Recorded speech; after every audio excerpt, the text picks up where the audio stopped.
My name is Carmen Powell, and I'm the program director and a tutor for the Against the Grain Study Buddy program. We go into schools and we work with the kids who are at risk for academic failure, who don't have a social support system, and anybody can be a tutor. We have homeschool kids who are tutors, we have college kids who are tutors, we have moms and dads who take 30 minutes out of their week and they just show up. The teachers are so glad to see us because they know that's what these kids need. They can love on them in the classroom, they tailor their lessons as much as they can, but they know without the one-on-one interaction, these kids are going to fall behind. If these kids don't get caught up by 3rd grade, the likelihood that they're going to graduate and stay out of jail is depressing, quite frankly.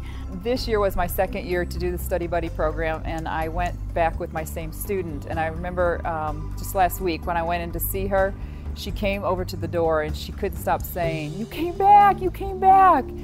And I was overwhelmed that that meant so much to her that I had returned this year to see her again. When you're in poverty, reading is not something that happens on a daily basis. You don't have calendars, you don't have newspapers, you don't have books. All of that is very scarce. And so to be able to talk to a kid and read with a child is huge, and it just expands their horizons, gives them hope. This morning as I spent time with my study buddy, she was reading through her textbook. I realized I used to do this with my son all the time when he was growing up, spend time with him doing his homework and listening to him read and talk about his day. And it struck me, she has no one in her life that does that with her.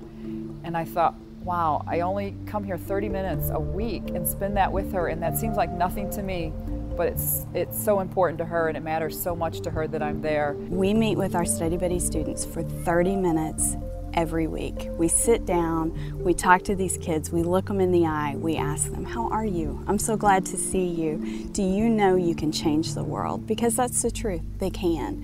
And that's why we're there. Every child that we work with, they look forward to us being there.